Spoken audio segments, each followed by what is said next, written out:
Always glad when this lady can drop by and tell us about an organization that does a lot of great things for people in serving people with compassionate care. I believe in hospice so much and have been through it, and my family's used it.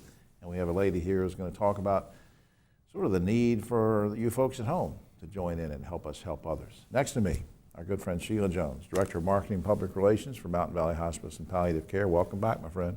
Thanks for having me back. Let's remind everybody, before I ask you some questions about volunteerism, let's remind everybody very quickly what hospice is, what it does, who it serves. Hospice cares for terminally ill patients mostly in their home, but we also have 2 inpatient facilities. These are folks who might have a terminal illness who would be 6 months or less. All right. Now, and I'm glad you mentioned that most of it's in-home care, but you do have the great, really nice hospice homes as well. 2 of them, one in Dobbs and one in Yadkin County. Yadkin County. All right, now when you're on, usually we always sort of stick in a 5 or 10 second plug for, hey, let's volunteer. But I want to spend more time on that today, just a few minutes on that. I'm assuming you still need volunteers. We do, and we thought that, end of the year, everybody's thinking about these New Year's resolutions and what they're going to do in the upcoming year, and we thought what a wonderful time to share and say, what about including volunteering in that? Absolutely. And even better, including volunteering with us. Absolutely. And now if somebody said, well, okay, now I'm not a professional or anything, Sheila, what can I do as a volunteer? What would you have me do? The number one thing we need, and always recruiting for, is for someone to be at the bedside with that family. They don't have to have any medical background or anything. It's just being that companion for that patient so that caregiver can leave the home or go in the other room and take a nap, or go run to the doctor themselves, or go run to the grocery store, go pick up a meal from the store. And even a volunteer bringing a meal in, or anything they could offer to assist that family in that 24-hour care for that patient. That's just so neat. And the volunteers you have are great, and they do great work, and I hope we'll get some more. We'll put up a website that people can get more information in a minute.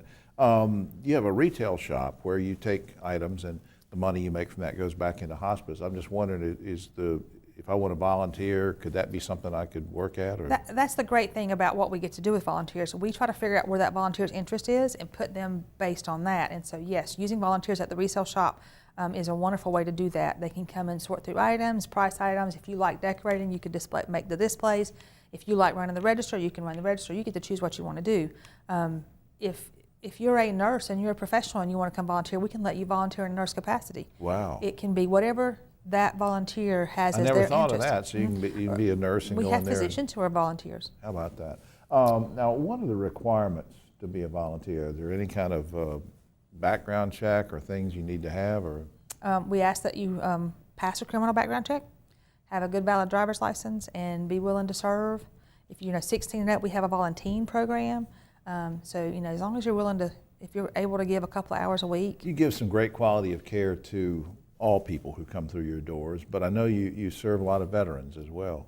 Does it ever help for you to have volunteers come in who are themselves veterans? Oh yes. As part of our We On Our Veterans program, that is one of the number one things that we look for is volunteers to pair, veteran volunteers to pair with veteran patients.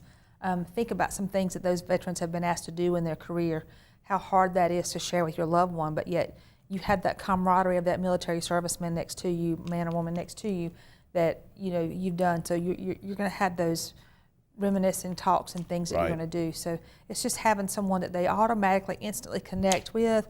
It just increases the great possibility of their care being enhanced by they had a connection. And that emotional connection to us is just as important as that medical connection. Absolutely. Anything coming up over the holidays or for the new year, or looking ahead to the new year, or anything you want to give a plug to before we? Just that continue to think about us as you're out and about. Volunteering is a big deal. It's a big deal all the time. And as volunteering is something that not everybody's willing to do anymore because we all have our own lives, it is definitely something that's always needed, not just by us, but other nonprofit agencies. Makes a difference for everybody. On screen, mtmvalleyhospice.org is the website.